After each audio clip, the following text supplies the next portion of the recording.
নমস্কাৰ বন্ধুসকল, মই হিৰেন। আজি আপোনালোকক এই ভিডিঅ'টোৰ জৰিয়তে এই 2024 বৰ্ষৰ ডিচেম্বৰ মাহটোত অৰ্থাৎ বছৰৰ অতি শেষৰ মাহটোত বৃশ্চিক ৰাশিৰ ব্যক্তিসকলে কেনেদৰে ফলাফল লাভ কৰিব তাৰে সম্পূৰ্ণ তথ্য আপোনালোকক এই ভিডিঅ'টোৰ জৰিয়তে আগবঢ়াইছোঁ। প্ৰথমে মোৰ চেনেলটো আপোনালোকে ছাবস্ক্ৰাইব কৰি ল'ব, যাতে মোৰ পিছৰ ভিডিঅ'বিলাক আপোনালোকে সহজে লাভ কৰিব পাৰে। লগতে মোৰ ভিডিঅ' যি ভাল লাগে তেন্তে লাইক আৰু শ্বেয়াৰ কৰিব, কমেণ্ট কৰি আপোনালোকৰ মনোভাৱ প্ৰকাশ কৰিব। এতিয়া আহোঁ মূল বিষয়লৈ। আমাৰ সকলোৰে মনত এটা কৌতূহল আছে যে আগন্তুক মাহটো আমাৰ বাবে কেনেকুৱা হ'ব। বহু ধৰণৰ প্ৰশ্ন আমাৰ মনত উদয় হয়, যেনে এই মাহটো কেনেকুৱা হ'ব, ব্যৱসায় বা চাকৰিৰ ক্ষেত্ৰত অগ্ৰগতি হ'বনে নহয়, নে আমি নতুন প্ৰত্যাহ্বানৰ সন্মুখীন হ'বলগীয়া হ'ব।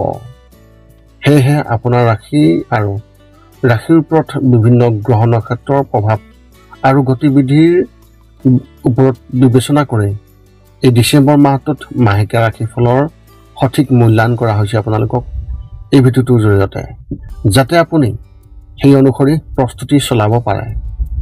এই ভিডিঅ'ত আমি মাহেকীয়া ৰাশিফল কেনেকুৱা হ'ব সেই বিষয়ে উল্লেখ কৰিছোঁ।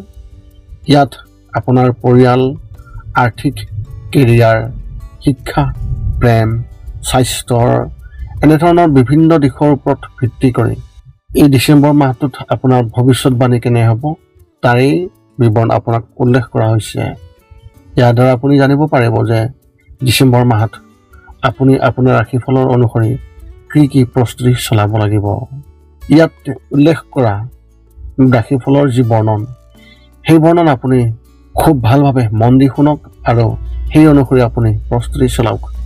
কিন্তু আপোনালোকক এইটো জনাই থোৱা উচিত যে এই ভিডিঅ'ৰ এই যি ৰাশিফলৰ বৰ্ণন, এই বৰ্ণন এক বিশেষ ৰাশিৰ ওপৰত বিশেষভাৱে বিবেচনা কৰি এই ভিডিঅ'টো প্ৰস্তুত কৰা হোৱা নাই, বিশেষকৈ এজন ব্যক্তিৰ হিচাপে নহয়।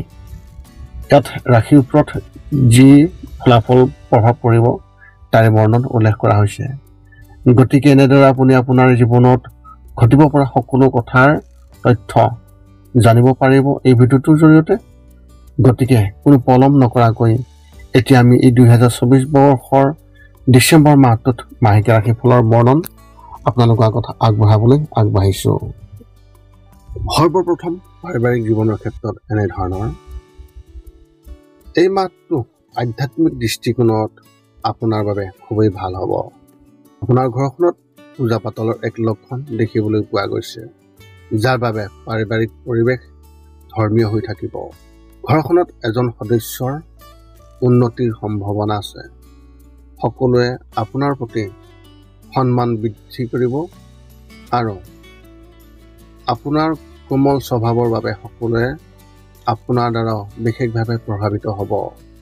মাহৰ মাজভাগত তেওঁলোকৰ স্বাস্থ্যৰ অৱনতি হ'ব পাৰে, কাৰণ আপোনাৰ পিতৃ মাতৃৰ স্বাস্থ্যৰ বিশেষ যত্ন ল'ব লাগিব।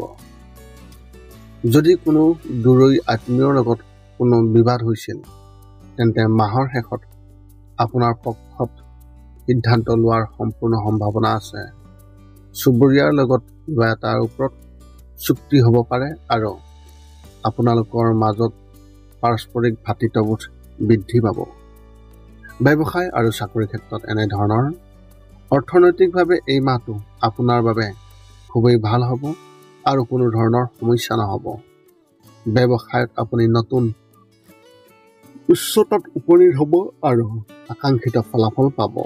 এনে পৰিস্থিতিত লাভৰ কথা ৰাজহুৱাভাৱে আপুনি কোৱাৰ পৰা বিৰত থাকিব লাগিব, কাৰণ বিৰোধীৰ আপোনাৰ লগত ঈৰ্ষাৰ ভাৱ থাকিব পাৰে। কোনো ধৰণৰ ইগোক নিজকে আধিপত্য বিস্তাৰ কৰিবলৈ নিদিব। যদি আপুনি এটা কাম কৰি আছে আৰু কাৰোবাৰ লগত পুৰণি বিবাদ হৈ আছে, তেন্তে এই মাহত ইয়াৰ অন্ত পৰিব। অফিচত আপোনাৰ বিষয়ে ৰাজনৈতিক থাকিব পাৰে, গতিকে যিকোনো ধৰণৰ বিতৰ্কৰ পৰা নিজকে আঁতৰাই ৰাখক। মাহৰ শেষত এটা নতুন প্ৰজেক্ট আপোনাৰ হাতলৈ আহিব পাৰে। শিক্ষা আৰু কেৰিয়াৰ ক্ষেত্ৰত এনেধৰণৰ। ছাত্ৰ ছাত্ৰীসকলে কিবা এটাৰ ওপৰত শংকিত হ'ব পাৰে আৰু অধ্যয়নৰ হেঁচাত তেওঁলোকৰ ওপৰতো গুৰুত্ব দিয়া হ'ব। এনে পৰিস্থিতিত মাক দেউতাকৰ লগত কথা পাতক আৰু তেওঁলোকক আপোনাৰ সমস্যাটোৰ বিষয়ে কওক। MBA, MTech আৰু অন্যান্য উচ্চ শিক্ষা গ্ৰহণ কৰা ছাত্ৰ ছাত্ৰীসকলে এই মাহত কিছু নতুন সুযোগ লাভ কৰিব। এই অনুষ্ঠানবোৰ হাতেৰে এৰি নিদিব, কাৰণ ই আপোনাৰ ভৱিষ্যতৰ ৰূপৰেখা বিশেষভাৱে প্ৰস্তুত কৰিব। প্ৰতিযোগিতামূলক পৰীক্ষাৰ বাবে প্ৰস্তুতি চলোৱা ছাত্ৰ ছাত্ৰীসকলে নিজৰ বাবে কিবা এটা কৰিবলৈ চেষ্টা কৰিব, য'ত তেওঁলোকেও সফলতা লাভ কৰিব। ইয়াৰ লগতে মাহৰ তৃতীয় সপ্তাহত ক'ৰবাৰ পৰা ইতিবাচক ফলাফল দেখিবলৈ পোৱা যাব। প্ৰেমৰ ক্ষেত্ৰত এনেধৰণৰ কিছুমান কথাৰ বিষয়ে আপোনাৰ সংগীৰ সৈতে আপোনাৰ মতানৈক্য থাকিব পাৰে, কিন্তু পাৰস্পৰিক বুজাবুজিৰ বাবে ইয়াৰ সমাধান অতি সোনকালে হ'ব আৰু দুয়োৰে মাজত পাৰস্পৰিক সম্পৰ্ক শক্তিশালী হ'ব। যদি ঘৰৰ কোনো সদস্যই আপোনাৰ প্ৰেম জীৱনৰ বিষয়ে জানে, তেন্তে ই আপোনাক সহায় কৰিব। অবিবাহিত ব্যক্তিসকলে কাৰো ওপৰত হৃদয় দি থাকিব, কিন্তু সন্মুখৰ পৰা কোনো ভাল ইংগিত নাথাকিব। অবিবাহিত লোকসকলে হয়তো এই মাহত বিবাহৰ প্ৰস্তাৱ পাব, কিন্তু আপুনি কোনোবা এটা পক্ষৰ প্ৰতি আগ্ৰহী হ'ব। ঘৰতে মুকলিকৈ কথা পাতে যদি আপোনাৰ বাবে খুবেই ভাল হ'ব। স্বাস্থ্যৰ ক্ষেত্ৰত এনেধৰণৰ মাহৰ আৰম্ভণিতে গ্ৰহবোৰৰ দিশটো আপোনাৰ ৰাশিফলৰ ওপৰত এনেদৰে দৃষ্টি দি থাকিব, যি শুভ, কিন্তু কিছুমান ডাঙৰ ৰোগৰ সম্ভাৱনা আছে। অৱশ্যে ভালদৰে কাম কৰিলে ইয়াত আপুনি সকাহ পাব। ইয়াৰ বাবে আপুনি নিশ্চিতভাৱে মঙলবাৰে হনুমান প্ৰভুৰ হনুমান চালিচা আবৃত্তি কৰিলে ইয়াৰ সুফল লাভ কৰিব। মাহৰ দ্বিতীয় সপ্তাহত শিৰাবোৰৰ লগত জড়িত সমস্যাবোৰে বিঘ্নিত কৰিব পাৰে। শিৰাবোৰৰ চাপ থাকিব আৰু মগজুৰ ওপৰত চাপ পৰিব। এই সময়ছোৱাত স্বাস্থ্যসম্পন্ন খাদ্য গ্ৰহণ কৰিলে সঠিক হ'ব। আপোনাৰ এই মাহত শুভ সংখ্যা হিচাপে 3 আৰু শুভ ৰং হিচাপে আপুনি এই মাহত গোলাপী ৰং ব্যৱহাৰ কৰিব পাৰে। বৃশ্চিক ৰাশিৰ ব্যক্তিসকলৰ বাবে এক বিশেষ তথ্য: যদি আপুনি একাদশ বা দ্বাদশ শ্ৰেণীত পঢ়ি আছে, তেন্তে এই মাহত আপুনি আপোনাৰ শিক্ষকৰ সৈতে যোগাযোগত ৰাখক আৰু তেওঁলোকৰ পৰা খুবেই ভাল আচৰণ পাবলৈ আপুনি চেষ্টা কৰক। এই মাহত আপুনি তেওঁলোকৰ পৰা কিছু বিশেষ পৰামৰ্শ পাব, যিবোৰ আপোনাৰ বাবে অতি উপযোগী বুলি প্ৰমাণিত হ'ব। এই মাহৰ ৰাশিফলৰ বৰ্ণন জনাৰ পিছতো কেইটামান কথা মনত ৰাখিব লাগিব।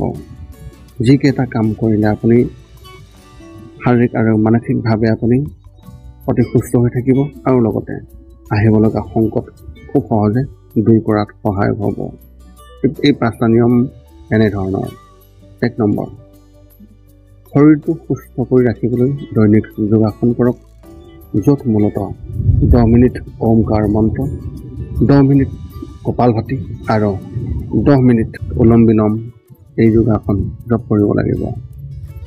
ইয়াৰ লগে লগে আপোনাৰ শৰীৰ আৰু মানসিক স্বাস্থ্য একেবাৰে নিখুঁত হৈ থাকিব। ৰাতি শোৱাৰ আগতে নিস্তব্ধ আৰু নিৰ্জন ঠাইত 10 পৰা 20 মিনিট ধ্যান ধাৰণা কৰিব লাগে। ইয়াৰ দ্বাৰা 2টা উপকাৰ পোৱা যায়। এটা হ'ল আপুনি ভাল টোপনি পায় আৰু দ্বিতীয়তে পিছদিনা আপুনি সতেজ অনুভৱ কৰে। ধ্যান কৰি থাকোঁতে মধ্যমীয়া শব্দত শান্ত সংগীতো শুনিব পাৰি। 3 নম্বৰ হৈছে প্ৰতি মঙলবাৰে পুৱা নিশ্চয় হনুমান চালিচা পাঠ কৰক আৰু হনুমান মন্দিৰ দৰ্শন কৰক। ইয়াৰ দ্বাৰা আপোনাৰ আৰু আপোনাৰ পৰিয়ালৰ যিকোনো ধৰণৰ সংকট দূৰ হ'ব আৰু সদায় সুখ আৰু শান্তি থাকিব। 4 নম্বৰ হৈছে প্ৰতিদিনে ঘৰৰ বাহিৰত গৰু আৰু কুকুৰক নিশ্চয়কৈ আহাৰ খুৱাওক। লগতে চৰাই আদিৰ বাবেও খাদ্য বা পানীৰ ঘৰৰ ছালৰ ওপৰত ৰাখিবলৈ চেষ্টা কৰক। এই পৃথিৱীখন যিমান আমাৰ, সিমানেই সিহঁতৰো। নিতৌ ইহঁতক খুৱাই আমি গুণ পাওঁ আৰু গ্ৰহবোৰৰ কুপ্ৰভাৱ দূৰ হয়। মাজে মাজে চৌপাশৰ দুখীয়াসকলক উপযুক্তভাৱে সহায় কৰক আৰু ভোকাতুৰক আপুনি খুৱাবলৈ চেষ্টা কৰক। এই আছিল বৃশ্চিক ৰাশিৰ ব্যক্তিসকলে এই 2024 বৰ্ষৰ ডিচেম্বৰ মাহটোত লাভ কৰিবলগীয়া সম্পূৰ্ণ ৰাশিফলৰ বৰ্ণন। যদি আপোনাৰ মনত এতিয়াও জ্যোতিষ সম্বন্ধীয় কিবা প্ৰশ্ন আছে আৰু তাৰ উত্তৰ বিচাৰি যদি আপুনি আমাক এই ভিডিঅ'ৰ তলত কমেণ্ট কৰি আমাক জনায়, তেন্তে আমি আপোনালোকৰ প্ৰশ্নৰ উত্তৰ অতি সোনকালে দিবলৈ সকলো সময়তে সাজু আছোঁ। পুনৰ লগ পাম অন্য এটা ভিডিঅ'ত। আজিলৈ ধন্যবাদ।